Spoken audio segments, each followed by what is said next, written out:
ವೀಕ್ಷಕರೇ ನಮಸ್ಕಾರ. ಮತ್ತೊಂದು ವಿಡಿಯೋಗೆ ಸ್ವಾಗತ ಸುಸ್ವಾಗತ. ವೀಕ್ಷಕರೇ, ಇದೀಗ ದೊಡ್ಡ ಬ್ರೇಕಿಂಗ್ ನ್ಯೂಸ್ ಅಂತಾನೆ ಹೇಳ್ಬೋದು. ಪ್ರಭಾವಿ ಮಾಜಿ ಮುಖ್ಯಮಂತ್ರಿಗಳು ಇದೀಗ ಪಕ್ಷ ತೊರೆಯುವ ನಿರ್ಧಾರವನ್ನು ಮಾಡಿದ್ದಾರೆ. ನಿಜಕ್ಕೂ ದೊಡ್ಡ ಹೈಲೈಟ್ ಸುದ್ದಿ ಬರ್ತಾ ಇರುವಂಥದ್ದು. ಯಾರು ಏನು ಕ್ಲಾರಿಟಿಯನ್ನು ಬಿಡದಲ್ಲೇ ನೋಡ್ತಾ ಹೋಗೋಣ ಬನ್ನಿ ವೀಕ್ಷಕರೇ. ಒಂದು ವಿಡಿಯೋ ನೋಡೋಕ್ಕೂ ಮೊದಲು ನೀವು ನಮ್ಮ ಚಾನಲ್ಗೆ ಸಬ್ಸ್ಕ್ರೈಬ್ ಆಗಿಲ್ಲ ಅಂದರೆ ಕೂಡಲೇ ಸಬ್ಸ್ಕ್ರೈಬ್ ಆಗಿ, ಹಾಗೆ ಪಕ್ಕದ ಬೆಲ್ ಐಕಾನ್ ಕ್ಲಿಕ್ ಮಾಡ್ಕೊಳ್ಳಿ ವೀಕ್ಷಕರೇ. ವೀಕ್ಷಕರೇ, ಕೆಲವೊಂದಿಷ್ಟು ವಿಚಾರಗಳು, ಕುತೂಹಲಗಳು ಕೆರಳಿಸ್ತಾ ಇರುವಂತಹ ವಿಚಾರ ಸದ್ಯದಲ್ಲಿ ಬಹಿರಂಗ ಆಗ್ತಾ ಇದೆ. ಸೊ ಡಿ.ಕೆ. ಶಿವಕುಮಾರ್ ಮುಖ್ಯಮಂತ್ರಿ ವಹಿಸಿಕೊಂಡ ಬೆನ್ನಲ್ಲೇ ಈ ಒಂದು ಗೊಂದಲಗಳು ಮೊದಲಿಂದಲೂ ಕೂಡ ಬರ್ತಾ ಇತ್ತು. ಸೊ ಬೇಸರದಿಂದ ಡಿ.ಕೆ. ಶಿವಕುಮಾರ್ ಅಧಿಕಾರ ವಹಿಸಿಕೊಂಡ ಬೆನ್ನಲ್ಲೇ ಸಿದ್ದರಾಮಯ್ಯ ಬೇಸರದಿಂದ ಹೊರನಡೆದಿರುವ ವಿಚಾರ, ಘಟನೆಗಳು, ಸನ್ನಿವೇಶಗಳು ಎಲ್ಲವೂ ಕೂಡ ನೋಡ್ತಾ ಇದ್ವಿ. ಆ ವಿಚಾರವಾಗಿ ಬಹಿರಂಗವಾಗಿ ಸಿದ್ದರಾಮಯ್ಯನವರು ಇವತ್ತು BJP ಪಕ್ಷ ಸೇರ್ಪಡೆಗೊಳ್ಳುವ ಅವಕಾಶ ಹೆಚ್ಚಾಗಿ ಕಾಣ್ತಾ ಇದೆ. ಸೊ ಒಂದು ರೌಂಡ್ ಮಾತುಕತೆ ನಡೆಸಿರುವಂಥ ವಿಚಾರ ಕೂಡ ಬಹಿರಂಗವಾಗ್ತಾ ಇರುವಂಥದ್ದು. ವೀಕ್ಷಕರೇ, ಸಿದ್ದು ಮನೆಗೆ BJP ನಾಯಕರ ಭೇಟಿ ಕುತೂಹಲಕ್ಕೆ ಕಾರಣವಾಗ್ತಾ ಇದೆ. ರಾಜಕೀಯ ಬೆಳವಣಿಗೆಯಲ್ಲಿ ದೊಡ್ಡ ಎಫೆಕ್ಟ್ ಕಾಂಗ್ರೆಸ್ ಸರ್ಕಾರಕ್ಕೆ ಬೀಳಬಹುದಾ? ಮಾಜಿ ಮುಖ್ಯಮಂತ್ರಿ ಸಿದ್ದರಾಮಯ್ಯ ಅವರ ಕಾವೇರಿ ನಿವಾಸಕ್ಕೆ ಕಳೆದ 24 ಗಂಟೆಗಳಿಂದ ಸಾಲಾಗಿ BJP ನಾಯಕರು ಭೇಟಿಯನ್ನು ನೀಡುತ್ತಾ ಇದ್ದಾರೆ. ರಾಜಕೀಯ ವಲಯದಲ್ಲಿ ಕುತೂಹಲಕ್ಕೆ ಮತ್ತೊಂದು ಅವಕಾಶಗಳು ಸಿಗ್ತಾ ಇರುವಂಥದ್ದು. ಇನ್ನು ಬುಧವಾರ ಅಂದರೆ ನಿನ್ನೆ ವಿಧಾನ ಪರಿಷತ್ ಸದಸ್ಯ CT ರವಿ ಅವರು ಕೂಡ ಸಿದ್ದರಾಮಯ್ಯನವ್ರನ್ನ ಭೇಟಿಯಾಗಿದ್ದರು. ಇದರ ಬೆನ್ನಲ್ಲೇ ಇವತ್ತು ಮಾಜಿ ಸಚಿವರು ಹಾಗೂ ಶಾಸಕರಾದಂತಹ ರಮೇಶ್ ಜಾರಕಿಹೊಳಿ BJP ಮಾಜಿ ಶಾಸಕ ನರಸಿಂಹನಾಯಕ್ ಭೇಟಿ ಮಾಡಿದ್ದಾರೆ. ರಮೇಶ್ ಜಾರಕಿಹೊಳಿ ಅವರು 1 ತಾಸಿಗೂ ಹೆಚ್ಚು ಕಾಲ ಸಿದ್ದರಾಮಯ್ಯ ಅವರೊಂದಿಗೆ ಪ್ರಸಕ್ತವಾಗಿ ರಾಜಕೀಯ ಬೆಳವಣಿಗೆಗಳ ಬಗ್ಗೆ ಚರ್ಚೆಯನ್ನು ಕೂಡ ಮಾಡಿದ್ದಾರೆ. ಇದೇ ವೇಳೆ ತಾವು ಸಕ್ರಿಯ ರಾಜಕಾರಣದಲ್ಲಿ ಮುಂದುವರಿಯಬೇಕು ಅಂತ ಕೂಡ ಒತ್ತಾಯವನ್ನು, ಮಾತುಕತೆ ಕೂಡ ನಡೆದಿರುವಂಥದ್ದು. ಇದಕ್ಕೆ ಸಿದ್ದರಾಮಯ್ಯನವರು ಒಪ್ಪಿಗೆಯನ್ನು ಕೊಟ್ಟಿದ್ದಾರೆ.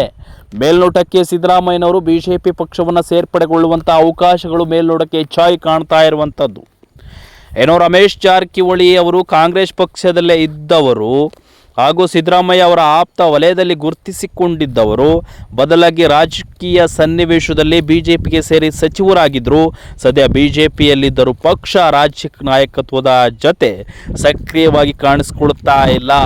ಇದರ ನಡುವೆಯೂ ಕೂಡ ಸಿದ್ದರಾಮಯ್ಯ ಭೇಟಿ ಸುದೀರ್ಘವಾಗಿ ಮಾತುಕತೆ ಕುತೂಹಲ ಕೆರಳಿಸಿದೆ. ಮತ್ತೊಂದೆಡೆ ನಾನು ಚಿಕ್ಕ ಹುಡುಗನಿಂದಲೂ ಕೂಡ ಸಿದ್ದರಾಮಯ್ಯ ಅಭಿಮಾನಿ ಎಂದು ಹೇಳಿಕೊಳ್ಳುವ BJP ಮಾಜಿ ಶಾಸಕ ರಾಜು ಗೌಡ ಸಹ ಸಿದ್ದರಾಮಯ್ಯ ಜೊತೆ ಚರ್ಚೆ ನಡೆಸಿದ್ದಾರೆ. ಬಳಿಕ ಮಾತನಾಡಿ ಅವರು ಇದೊಂದು ವೈಯಕ್ತಿಕ ನೆಲೆಯ ಭೇಟಿ ಅಷ್ಟೇ ಎಂದು ಹೇಳಿದ್ದಾರೆ. ಒಟ್ಟಿನಲ್ಲಿ BJP ನಾಯಕರ ಸಾಲಾಗಿ ಕಾವೇರಿ ನಿವಾಸಕ್ಕೆ ಭೇಟಿ ನೀಡುತ್ತಿರುವ ವಿಚಾರ ಬಹಳ ಚರ್ಚೆಗೆ ಕಾರಣವಾಗಿದೆ. ವೀಕ್ಷಕರೇ, ರಾಜಕೀಯದ ಗೊಂದಲಕ್ಕೆ ಬಹಳ ತೆರೆ ಇಳಿಯುವ ಅವಕಾಶಗಳು ಹೆಚ್ಚಾಗಿ ಕಾಣ್ತಾ ಇಲ್ಲ. ಏಕೆಂದರೆ ಸಿದ್ದರಾಮಯ್ಯನವರು BJP ಪಕ್ಷಕ್ಕೆ ಸೇರ್ಪಡೆಗೊಳ್ಳುವ ಅವಕಾಶಗಳು ಹೆಚ್ಚಾಗಿ ಕಾಣ್ತಾ ಇದೆ. ಯಾಕೆ ಅಂದರೆ 5 ವರ್ಷಗಳ ಸಿಗುವಂತಹ ಅವಕಾಶವನ್ನು ಮಧ್ಯದಲ್ಲೇ ಬಿಟ್ಟು ಹೋಗೋದು ಇಷ್ಟರ ಮಟ್ಟಿಗೆ ಸರಿ. ಯಾರು ಕೂಡ ಅಧಿಕಾರವನ್ನು ಬಿಟ್ಟುಕೊಡ್ಲಿಕ್ಕೆ ತಯಾರಿಲ್ಲ. ಆದರೆ ಮನಸ್ಸಿನಲ್ಲಿ ಈಗೋ ಅನ್ನೋದು ಒಂದು ಇರುತ್ತೆ. ಆದರೂ ಕೂಡ ಡಿ.ಕೆ. ಶಿವಕುಮಾರ್ಗೆ 2 ವರ್ಷ ಅಧಿಕಾರವನ್ನು ಬಿಟ್ಟುಕೊಡೋದು ಅದು ಅವರಿಗೆ ಮನಸ್ಸಿಗೆ ನೋವುಂಟು ಮಾಡಿರುವಂಥ ವಿಚಾರವೂ ಕೂಡ ಹೌದು. ಹಾಗಾಗಿ ಸಿದ್ದರಾಮಯ್ಯ ಯಾವುದೇ ಒಂದು ವಿಚಾರದಲ್ಲೂ ಕೂಡ ಹಿಂದೆ ಉಳಿದಿದ್ದಾರೆ. ಏನೋ ವಿಧಾನ ಪರಿಷತ್ತು ಒಂದು ಸಚಿವರು ಎಲ್ಲರೂ ಕೂಡ ಆದರೂ ಕೂಡ ಅವನ್ನ ಎಲ್ಲರೂ ಕೂಡ ಭೇಟಿ ಆಗಿದ್ದಾರೆ. ಇವತ್ತು ವಿಧಾನಸಭೆ ಒಂದು ಸೆಷನ್ ನಡೀತಾ ಇತ್ತು. ಮುಂಗಾರು ಅಧಿವೇಶನದಲ್ಲಿ ಸಿದ್ದರಾಮಯ್ಯನವರು ಹಿಂದೆ ಕೂತಿದ್ದಂಥ ಒಂದು ಸನ್ನಿವೇಶವನ್ನು ಎಲ್ಲರೂ ಕೂಡ ಗಮನಿಸಿದ್ರಿ. ಲಾಸ್ಟ್ನಲ್ಲಿ ಕೂತಿದ್ರು. ಸೊ ಎಲ್ಲದರಲ್ಲೂ ಕೂಡ ಮುಂದೆ ಇರಬೇಕಾದಂಥ ಒಬ್ಬ ಪ್ರಭಾವಿ ಮುಖ್ಯಮಂತ್ರಿಗಳು ಹಿಂದೆ ಉಳ್ಕೊಂಡಿದ್ದಾರೆ ಅಂದರೆ ನಿಜಕ್ಕೂ ಅವರ ಆಕ್ಟಿವ್ ಇಲ್ಲ. ಅವರ ಮನಸ್ಸಿಗೆ ತುಂಬ ನೋವಾಗಿರುವಂಥ ವಿಚಾರ ಕೂಡ ನಾವು ಬಹಿರಂಗವಾಗಿ ನೋಡ್ಬೋದು. ಸೊ ಸಾಲಾಗಿ ಅವ್ರನ್ನ BJP ನಾಯಕರೇ ಬಂದು ಮಾತನಾಡಿಸ್ತಾರೆ ಅಂದರೆ ಅಲ್ಲಿ ಬೇರೆ ಒಂದು ಪಾಯಿಂಟ್ ಇರ್ಬೋದಲ್ವಾ. ಹಾಗಾಗಿ ಜನ ಅಭಿಪ್ರಾಯಪಟ್ಟಿದ್ದಾರೆ ಸಿದ್ದರಾಮಯ್ಯನವರು BJP ಪಕ್ಷಕ್ಕೆ ಹೋಗ್ತಾರೆ, BJP ಸೇರಿಕೊಳ್ಳುವ ಅವಕಾಶ ಇದೆ. ಸದ್ಯಕ್ಕೆ BJPಯ ಬಗ್ಗೆ ಕೂಡ ಭಾಳ ಗೌರವಯುತವಾಗಿ ಮಾತನಾಡ್ತಾ ಇದ್ದಾರೆ. ನೋಡೋಣ ಸಿದ್ದರಾಮಯ್ಯನವರು ಅಂಥ ಅವಕಾಶಗಳನ್ನು ಪಡ್ಕೊಂಡ್ರೆ ನಿಜಕ್ಕೂ ಬಿ ಜೆ ಪಿ ಸೇರಿಕೊಂಡ್ರೆ ಏನು ಬೆಳವಣಿಗೆ ಆಗುತ್ತೆ ಅನ್ನೋದನ್ನು ಕಾದು ನೋಡೋಣ. ಅಲ್ಲಿವರೆಗೂ ನೋಡ್ತಾ ಹೋಗೋಣ. ವೀಕ್ಷಕರೇ, ಇವತ್ತಿನ ಬೆಳವಣಿಗೆ ರಾಜಕೀಯದ ಬರೀ ಮಾತುಕತೆ ಅಷ್ಟೇ. ಸೇರ್ಪಡೆಗೊಳ್ಳುವ ಅವಕಾಶಗಳು ಹೆಚ್ಚಾಗಿ ಕಾಣ್ತಾ ಇದೆ. ಅದರ ಮುನ್ಸೂಚನೆಯೂ ಕೂಡ ಬರ್ತಾ ಇದೆ. ಆಫರ್ ಕೂಡ ಸಿಗ್ತಾ ಇರುವಂಥದ್ದು. ಬಿ ಜೆ ಪಿಯಲ್ಲಿ ಪ್ರಭಾವಿ ಹುದ್ದೆಯನ್ನು ಕೊಡುವುದಾಗಿ, ಪ್ರಭಾವಿ ಸ್ಥಾನವನ್ನು ಕೊಡುವುದಾಗಿ ಕೂಡ ಮಾತುಕತೆ ಚರ್ಚೆಗಳು ನಡೆದಿರುವಂಥದ್ದು. ಹಾಗಾಗಿ ಸಿದ್ದರಾಮಯ್ಯ ಅವರು ಬಿ ಜೆ ಪಿಯನ್ನು ತೊರೆಯುವ ಎಲ್ಲ ಲಕ್ಷಣಗಳು 50-50 ಆಗಿರ್ಬೋದು. ಆದರೆ ರಾಜಕೀಯದ ಗೊಂದಲಕ್ಕೆ ಡಿ ಕೆ ಶಿವಕುಮಾರ್ ತೆರೆ ಎಳೆಯಬಹುದಾ? ಡಿ ಕೆ ಶಿವಕುಮಾರ್ ಎಂಟ್ರಿ ಆಗಿ ಇದನ್ನು ಸರಿಪಡಿಸುವ ಅವಕಾಶವನ್ನು ಇರಬಹುದು.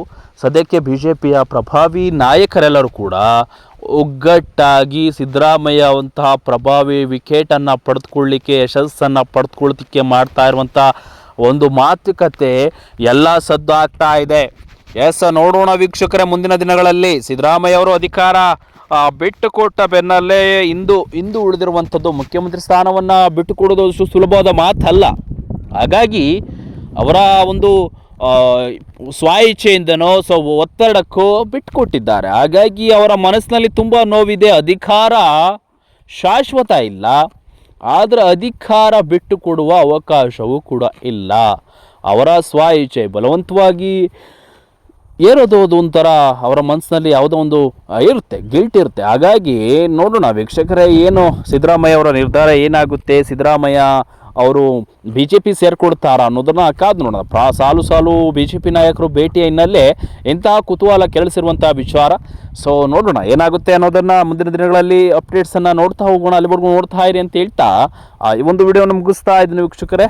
ತಪ್ಪದೇ ವಿಡಿಯೋಗೆ ಒಂದು ಲೈಕ್ ಮಾಡ್ಕೊಳ್ಳಿ, ಹಾಗೆ ಕಮೆಂಟ್ ಮಾಡಿ ಅಂತ ಹೇಳ್ತಾ ವಿಡಿಯೋನ ಮುಗಿಸ್ತಾ ಇದ್ದೀನಿ. Thank you.